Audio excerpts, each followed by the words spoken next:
Story 1. Who was watching my family? This happened roughly a decade ago, back when I was still living in my parents' house. Growing up, my older brother and I shared a bedroom for most of our childhood. It wasn't tiny, but it definitely wasn't spacious either. 2 twin beds on opposite walls, 2 dressers, 2 closets, and barely enough room to walk between them. Forget about having a desk. If we needed to study, we usually ended up in the basement or borrowing space in my dad's office. When my brother left for college, I finally got my chance. With his permission, I moved his bed out and took over the extra space. For the first time, I could fit a proper desk in my room. It felt like a small luxury at the time. That setup lasted until I left for college myself. After graduating, my brother landed a city job near our hometown and moved back in with our parents. Naturally, he reclaimed the bedroom I'd redesigned. I was annoyed at first, but my parents reminded me that I'd done the exact same thing to him years earlier. Fair enough. Not long after, I also found a job nearby and moved back home. The problem was, there were no bedrooms left for me, except the guest room upstairs. It was significantly smaller than my old room and sat directly above the garage. Every time someone opened the garage door, the entire floor vibrated for a solid 10 seconds. The room was tucked into the corner of the house, with 2 windows on adjacent walls, one facing the driveway and the other overlooking the side yard. It wasn't ideal, but it was private, and most nights it was quiet. This incident happened on a Friday night when I was completely alone. My brother was out of town for work, and my parents were spending the weekend at our shore house, something they did almost every summer.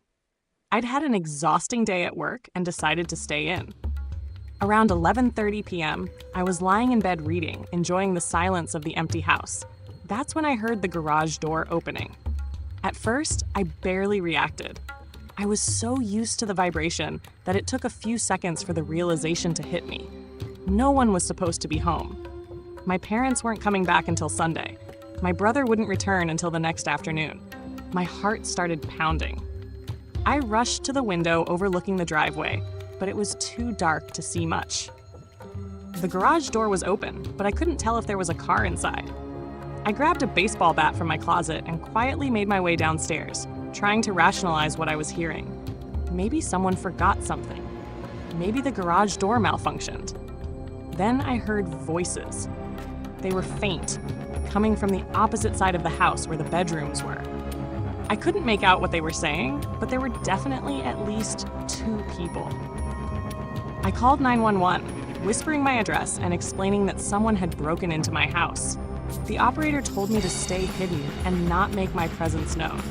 But something inside me wouldn't let me stay put. Against all logic and direct instructions, I moved toward the sound. As I got closer, I heard drawers opening and items being shifted around in my parents' bedroom. They were actively searching for valuables. I took a deep breath and then burst into the room, yelling as loudly as I could and charging forward with the bat raised. 2 men were inside my mother's closet. They froze in shock. I swung at the closer one and connected with his leg. He collapsed, yelling in pain.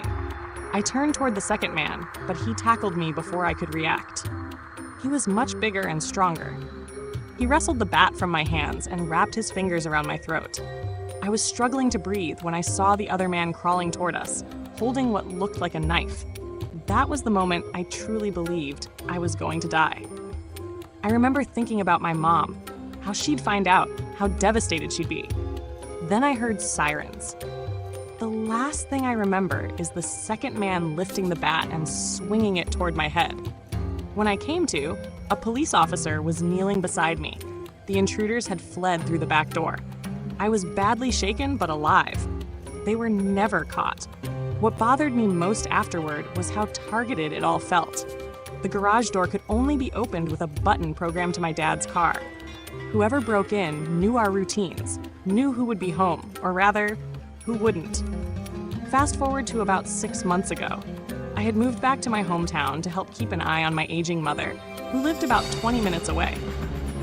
One night, I received a call from a woman claiming to be a nurse at a local hospital. She said my mother had fallen and was asking for me. She knew my mother's name, her address, her medical history. I rushed out the door without locking anything. When I got to the hospital, there was no record of my mother being admitted. I called her. She was asleep in bed. I drove home in a panic. My house had been ransacked. Electronics were gone, but so were family photos, prescription bottles, personal items that made no sense for a thief to take. The police agreed it was a setup. Someone had deliberately lured me out. Then, about a year later, something even stranger happened. Late one night, a man pounded aggressively on my front door, claiming the house was his. He knew details only a resident would know. He showed me documents, mail, and photos of himself inside my house, on my furniture, in my kitchen. When I said I'd call the police, he vanished. 2 weeks later, my house was broken into again. Nothing valuable was taken. The locks showed no signs of forced entry. Someone had a key. I still don't have answers. And to this day, the feeling that someone knows more about my life than they should has never fully gone away.